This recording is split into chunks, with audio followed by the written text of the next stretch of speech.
no time to rest because the Champions League waits for no one.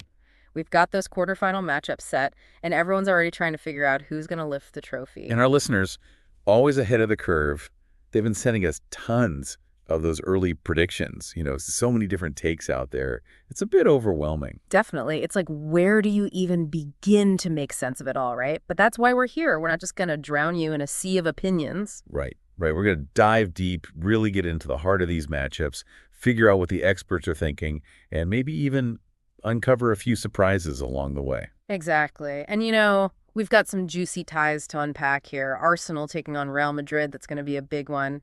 PSG facing Aston Villa, that's got intrigue written all over it. Barcelona and Borussia Dortmund, now that's a clash of styles. And then Bayern Munich versus Inter Milan, that could be a real nail-biter. No doubt about it. And to guide us on this journey, we've got insights from some of ESPN's finest. Ogden, Marcotti, Lawrence, Dawson, and Lindup. We're talking a real panel of experts here. Yeah, they've been dissecting these matches, offering their predictions and analysis, and we're going to pull it all apart, piece by piece. Not just tell you who they think is going to win, but really understand why they think that. The why is crucial, right? What are they seeing that maybe the rest of us are missing? We want to give our listeners that extra edge, those aha moments that make them feel like they're right there in the thick of it. Exactly. And we've got the perfect starting point.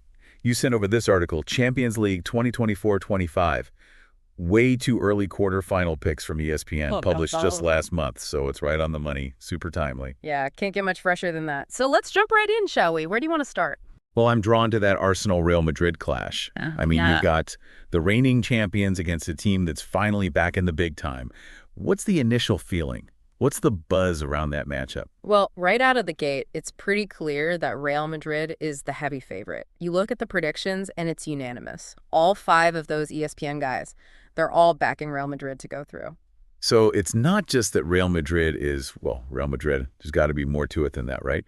What are the specific reasons they're giving for this almost universal expectation of a Real Madrid victory? Well, one thing that jumps out is the emphasis on experience. The history, the pedigree. Ogden, Lawrence, and Lindop, they all talk about Real Madrid's incredible track record in the Champions League. Yeah, they've been there, done that, got the T-shirt, the whole 9 yards. Exactly. They know how to handle the pressure. They thrive in those big moments. They've won it so many times. There's this aura about them, this belief that they're just destined to succeed. And then you look at Arsenal, they're back at this level, which is great. But they haven't been here for a while. It's a different beast. Right.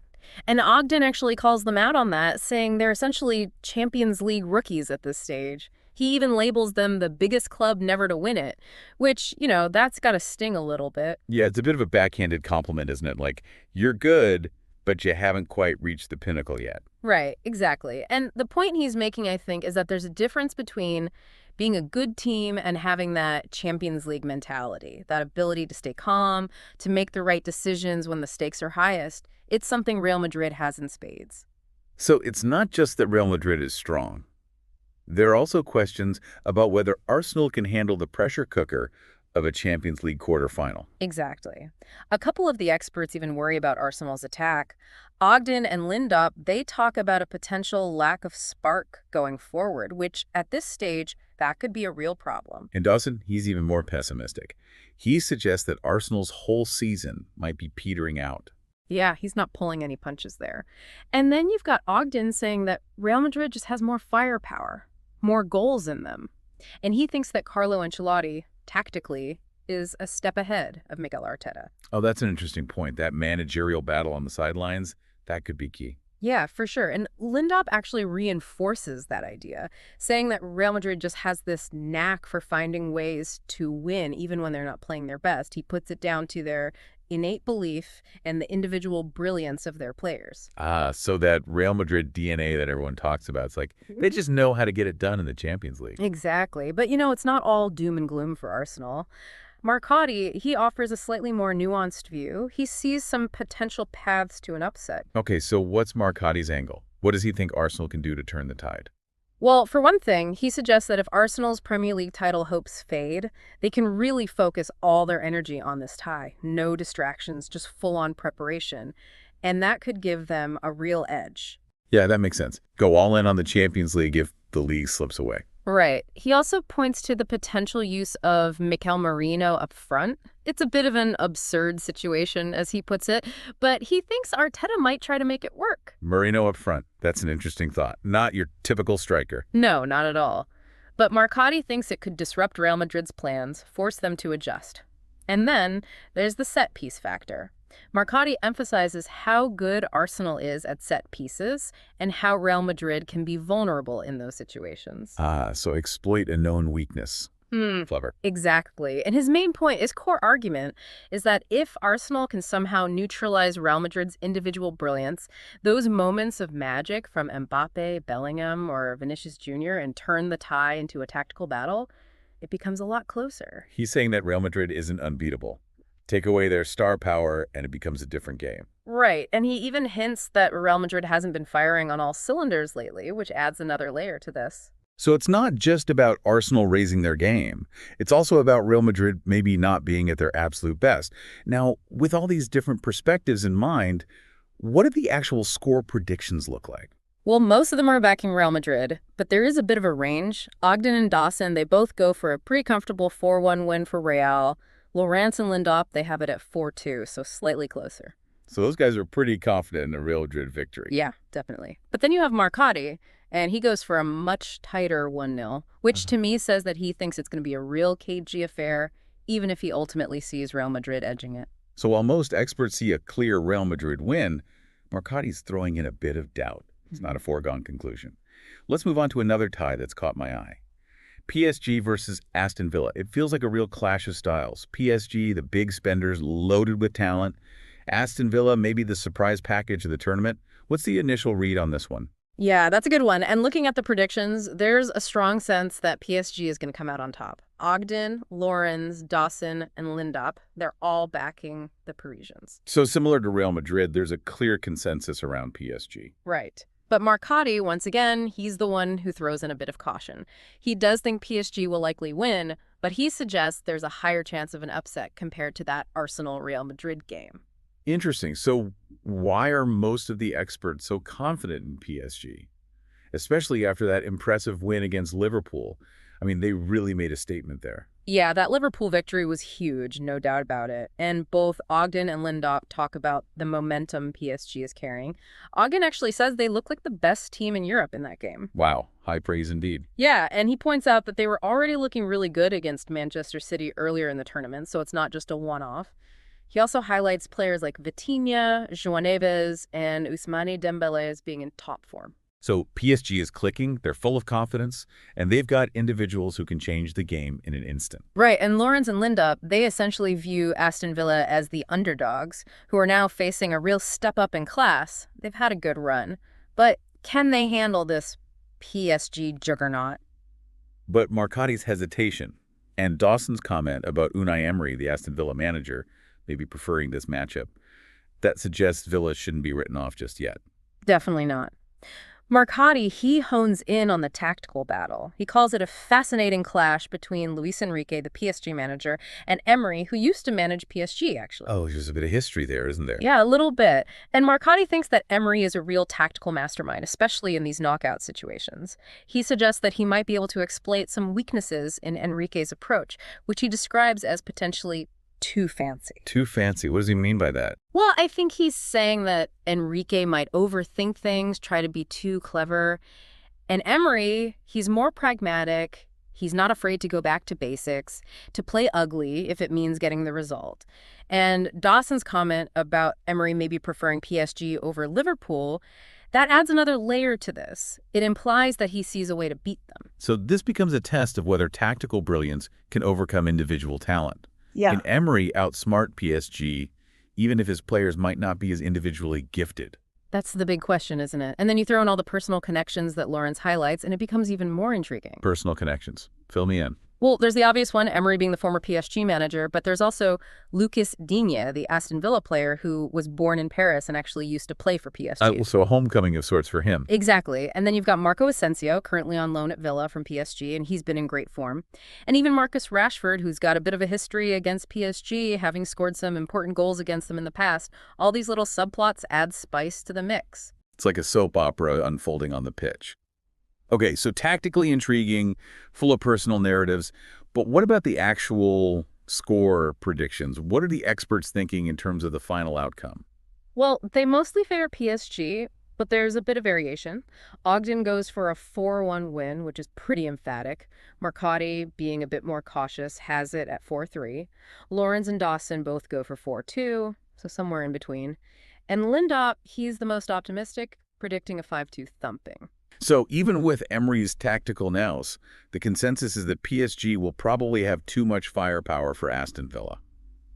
All right, let's move on to a tie that, at least on paper, seems a lot more straightforward. Barcelona versus Borussia Dortmund. Yeah. I mean, the experts seem almost unanimous in their prediction of a Barcelona victory. Yeah, you're not kidding. It's a clean sweep. All five contributors, they're all backing Barcelona to cruise through to the semifinals. And there's not a lot of optimism for Dortmund in this one. So why is everyone so down on Dortmund? What are the specific reasons for this lack of faith in their chances? Well, the biggest factor seems to be Dortmund's domestic form, or lack thereof. They're currently languishing in the bottom half of the Bundesliga, which is a far cry from their usual standards. Yeah, not where you'd expect to see them, that's for sure. Right. And Ogden, Marcotti, Dawson, and Lindop, they all highlight that, saying it's a real mismatch. Their Champions League form is almost seen as an anomaly, considering how poorly they've been playing in Germany. So it's like their European form is masking their domestic struggles. Exactly. And then you've got Lorenz and Lindop focusing on Barcelona's attacking strengths. They've got young Lamine Yamal and Rafinha, who are both on fire right now. Those two are a real handful, aren't they? Yeah, they're terrorizing defenses. And then you've got a strong midfield behind them and a deep bench. It's a really well-rounded attacking unit. And Marcotti and Lorenz, they also expressed doubts about Dortmund's ability to win the ball back in midfield, especially with Pascal Gross suspended. Ah, so they're worried about Dortmund being overrun in the middle of the park. Exactly. And then there's the question of how they're going to contain those Barcelona wingers. Lorenz even says that Barcelona's high defensive line might be exploitable, but he doubts Dortmund has the quality to really take advantage of it. So even if there are potential weaknesses, Dortmund might not be good enough to exploit them. Right. And then you have Dawson bringing up their recent encounter in the group stage. Barcelona beat Dortmund 3-2 back in December, so that's another data point that reinforces the narrative of Barcelona's superiority. A recent head-to-head victory, that always adds weight to the argument. Absolutely. And Ogden and Lorenz, they're pretty blunt in their assessments. Ogden says he can't see Dortmund keeping Barcelona quiet. And Lorenz suggests that Nilo Kovac, the Dortmund manager, hasn't really made much of an impact despite them reaching this stage. So the feeling is that Dortmund is just outmatched, both in terms of quality and tactical acumen. And the score predictions, they must reflect that lack of faith, right? Yeah, they do. Ogden and Lindop both predict a 4-1 win for Barcelona. Marcotti goes for a slightly more conservative 3-0. Lorenz is the most emphatic, predicting a 5-0 demolition. And Dawson, he splits the difference with a 5-1. So no matter how you slice it, the experts are expecting a pretty comfortable Barcelona victory. All right, finally, let's get to what looks like the most unpredictable tie of the lot. Bayern Munich versus Inter Milan. The sentiment here is much more divided, right? Yeah, this is the one where the experts are really split. It's almost down the middle. Ogden, Lorenz, Dawson, and Lindop, they're all leaning towards Inter Milan, giving them a slight edge. But Marcotti, he's the outlier. He's backing Bayern Munich to go through. Wow, so this one is really up in the air. What are the main arguments for Inter Milan potentially pulling off an upset? Well, the key factor seems to be Inter's defense. They've been incredibly stingy in the Champions League so far. Only 2 goals conceded, 8 clean sheets. They've been an absolute rock at the back. A real defensive masterclass. Yeah, absolutely. And Ogden, Lorenz, and Lindop, they all point to that, saying that Inter's defense could be the deciding factor against Bayern's attack. Ogden even calls it the crucial element of the tie. So it's a classic clash of styles. Bayern, the attacking powerhouse, against Inter, the defensive wall. Right. And Lorenz and Dawson, they also suggest that Simone Inzaghi, the Inter manager, has a tactical advantage over Vincent Kompany, who's in charge of Bayern. They point to Inzaghi's experience and his tactical nous, especially in these big European games. So it's not just about the players, it's about the managers as well. Yeah. That tactical battle could be just as important. Absolutely. And then you have Dawson and Lindop highlighting Bayern's somewhat inconsistent form in the Champions League this season. They've had some losses in the group stage, and they only just scraped through in the playoff round. So there are some cracks in the armor, maybe. Potentially. And then Lindop also mentions Inter's home advantage at the San Siro, which is always a factor. Yeah, that's a tough place to go for any team. So there are some solid arguments for Inter. But Marcotti, He's going against the grain, picking Bayern to win. What's his reasoning? Well, Marcotti focuses on Bayern's domestic form and their overall freshness. He acknowledges that it's been a bit of a transition season for them, but he points to their comfortable lead in the Bundesliga and their recent win against Bayer Leverkusen, which was pretty convincing. So they're still a force to be reckoned with domestically. Oh, yeah, no doubt about it. And his argument is that, unlike Inter, who are still fighting for the Serie A title and have that Cup Italia game against AC Milan coming up, Bayern is relatively free from pressure. They can really focus on this Champions League tie. So the freshness factor could be key. Less fatigue, more energy for those crucial moments. Right. And of course, Bayern still has a formidable attack. They've got Harry Kane leading the line, Kingsley Coman and Jamal Musiala on the wings. They can hurt any team. So it comes down to whether Bayern's attack can break down Inter's defense. That's really the crux of it. Exactly.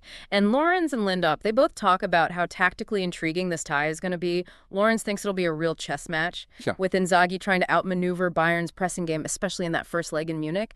And Lindup predicts a cagey, low-scoring affair, with Inter maybe just edging it on aggregate. So a real battle of wits, potentially. And what about the score predictions? They must be pretty close, considering how divided the experts are. Yeah, they are. Ogden and Lawrence both go for a 2-1 aggregate win for Inter. Dawson and Lindbup have it at 3-2 to Inter. And Marcotti, sticking to his guns, also has it at 3-2, but with Bayern coming out on top. Wow, so razor-thin margins. It's really anyone's game. So there you have it, folks. A real deep dive into the Champions League quarterfinals, courtesy of those expert opinions you sent us. We've seen the confidence in Real Madrid and PSG, the widespread belief in Barcelona's dominance, and that incredibly tight, tactically fascinating battle predicted between Bayern and Inter. And what's really interesting, right, is how each expert is weighing different factors. The history, the form, the tactics, even the psychology of it all. It just shows you how complex these predictions are. Absolutely. It's not just about looking at the names on the team sheet. There's so much more to it. And as much as the experts try to make sense of it all, the beauty of football is that it's completely unpredictable. Couldn't agree more. So, now it's your turn, dear listeners. Which of these ties do you think has the biggest upset potential? What are those hidden factors, those little details that maybe the experts are overlooking? Because sometimes the most exciting part of football isn't just the game itself, it's the anticipation, the wondering, the what-ifs. And who knows, maybe we'll see some real surprises along the way.